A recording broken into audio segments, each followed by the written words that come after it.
Magandang umaga mga bata. Magandang umaga rin po, mga Karen. Yan. Sige mo muna kayo. Bago tayo magsimula, ang mga basura muna ay pakilambot at ikapit. At ang mga bangkulin ay ating ayusin.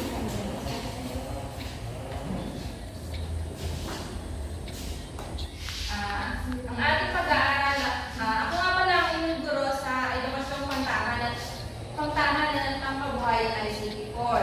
Ako, si Ma'am Karen Crisostomo. Ayan.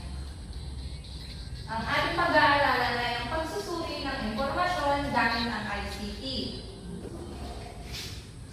Bago tayo pumunta sa ating talakayan,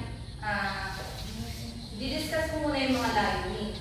Pagkatapos ng module na ito, kayong mag-aaral sa ika-4 na baitang ay inaasahan na una, natutukoy ang iba't ibang aplikasyon na maaaring gamitin sa paggawa ng table at chart. Pangalawa, natutukoy ang mga proseso sa paggawa ng table at chart gamit ang word processor at electronic spreadsheet na mamaya natin i-discuss.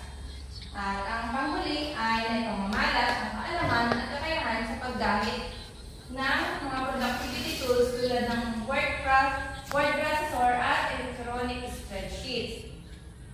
Para maipakita ang numerical at textual na datos o informasyon sa pamamagitan ng paggawa ng table at ng chart. Bago tayo dumako doon ay atin munang balikan o magbalik muna tayo sa mga nakaraang nating lesson.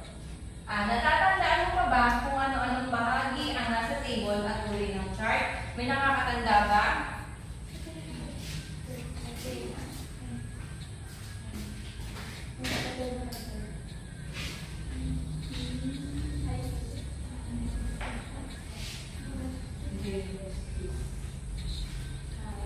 Table, column. May nakakatanda na ba? Sige, Claire. Ang matapandaan ko po ay yung bahagi po ng isang table or uri ng chart. Yung meron siyang column, tapos meron po siyang row, tapos may pinatawag nito meron din po yung stellic axis. Tama. Tama ang iyong sagot.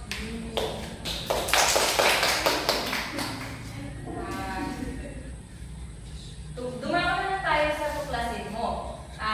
Meron ditong kwento ng dalawang magkaibigan. Ito ay sina Feli at Shirley. Yun ang ating tutuklasin ngayong araw. Ito ay pinamagatang ang negosyo ni Feli at Shirley. Sina Feli at Shirley ay dalawang magkaibigan na sila ay nagkasundo na magnegosyo. Iyon ay ang magluto ng merienda na pwede nilang itinda sa kanilang eskwelahan o sa kanilang lugar para makaipon sila ng pambili ng gamit para sa darating na pasukan. Noong unang araw, kumita lamang sila ng 200 at 35. Sa pangalawang araw naman, 340 ang kanilang kinita.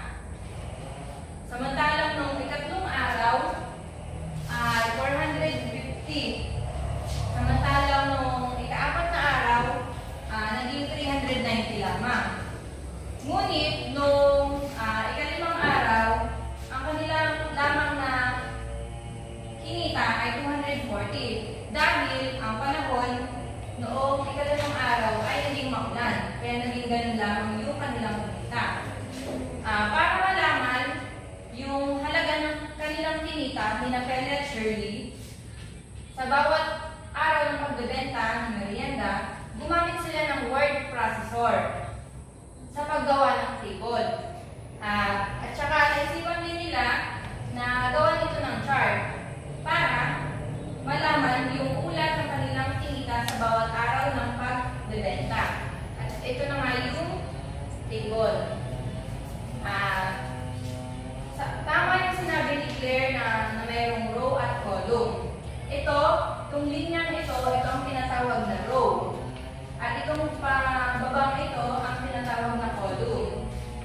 Sa pagsusuri ng impormasyon gamit ang table, kinakailangan alam natin kung ano yung mga impormasyon na ating ilalagay.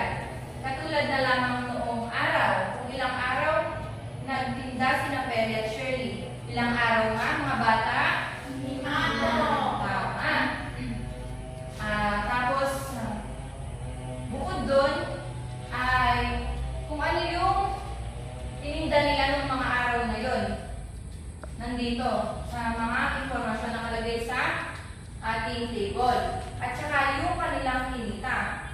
Tapos, yung total ng kanilang kinita noong lahat na yung sa lahat ng araw ng kinita nila.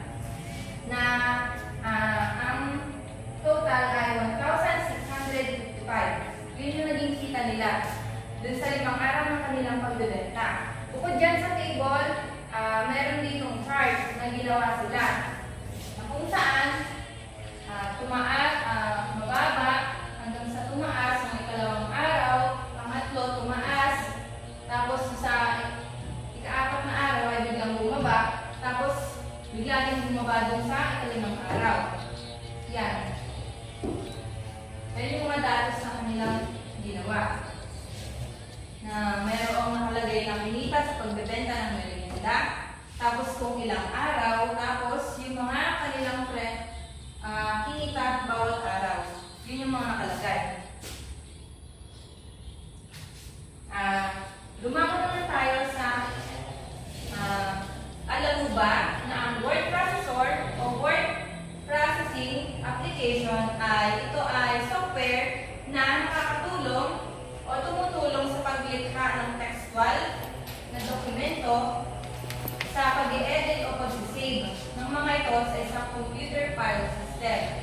At bukod doon sa word processor or word processing, may isa pa. Ito naman ay tinatawag na electronic spreadsheet. Ito naman ay nakakatulong upang magpabilis ng pagtutuos o pagkikwenta. Katulad nung ginawa nila Perry at Shirley. Dun sa table is may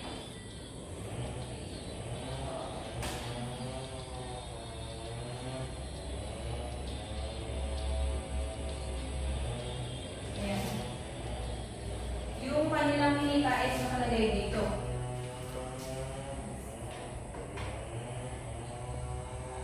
Dumako naman tayo dun sa pwedeng dalawang bagay na pwedeng gamitin sa paggawa ng table at ng chart. Ang una ay ang tinatawag na Microsoft Word. Ito ay isa sa pinakakilalang lumilikha ng software na pwedeng gumamit ng electronic spreadsheet. Kahit hindi na ito. Kahit ito lang ang gamitin. May electronic spreadsheet na din siya. Na automatic na nagpo-compute dun sa ng kinita or ng value. And then ang pangalawa is ang tinatawag natin Microsoft Excel. Ito ay binubuo ng napakaraming cell o yung kumbaga yung sa tulad nito yung sa chart yung puno ng yan, ito yung cell, ganito yung cell yung mismo nandito yung naglalagyan ng informasyon.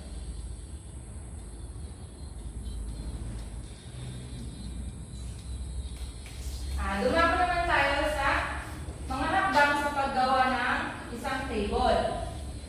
Ang una sa hakbang ay ang bubuksan muna natin yung word processing application. Pwedeng gumamit tayo ng Microsoft Word or electronic spreadsheet. Pero dito, ang ginamit ay yung Microsoft Word na ang una ay bubuksan. Pagkatapos buksan, may makikita dito, i-click ang insert tab na makikita sa gawing itaas ng iyong screen. Ito, yun nandito. I-click daw. Tapos may lalabas diyang table button na kung saan ito Pag pinindot iyon ay may mga lalabas na table. Katulad nito, mga table yan.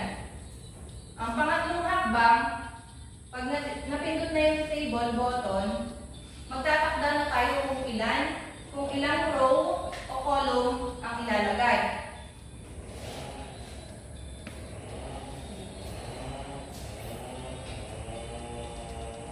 Saka pa lamang natin ita-type yung mga impormasyon na pwede natin ilagay.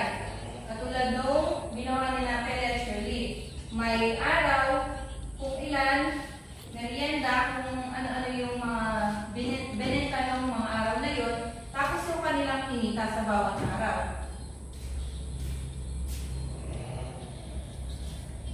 Lumako naman tayo sa hakbang sa paggawa ng chart.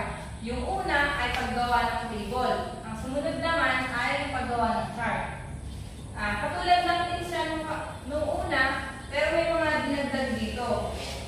Kung saan ang pinakaunang hakbang, bubuksan lang na yung MS Word na application. Tapos, i-insert din yung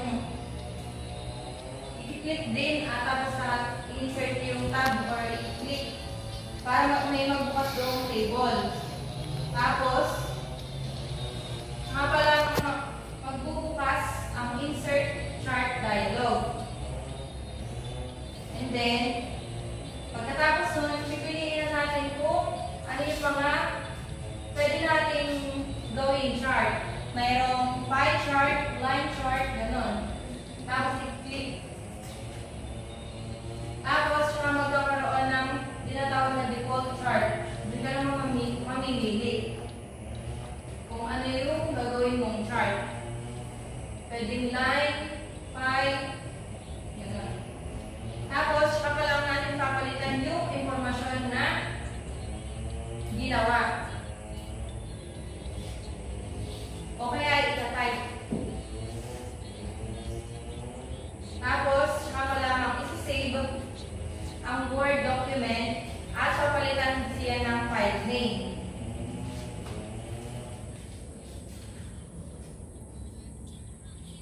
Yan yung pagsusulit. Basahin, unawain ang mga sumusunod na tanong at bilugan ang tamang sagot. Sa tingin nyo, alin din yung dalawang uri na maaaring gamitin sa paggawa ng table at chart? Letter A ba? Word processor at Microsoft Excel?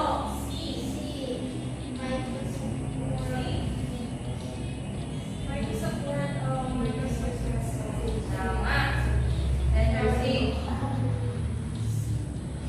Pangalawa, isa sa pinakakilalang naglilikha ng software na mayroong electronic spreadsheet. Ano kaya ito? A. Microsoft Word.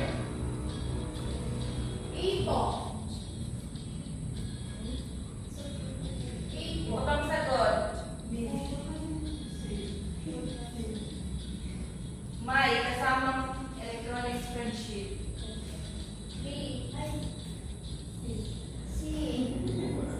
Tama. Ang pangatlo, ito naman ay binubuo ng napakaraming cell. A. Tama. At ang 4 at 5, ibigay ang kahalagahan ng word processing o word processor at electronic spreadsheet sa paggawa ng datos. Ano nga ang kahalagahan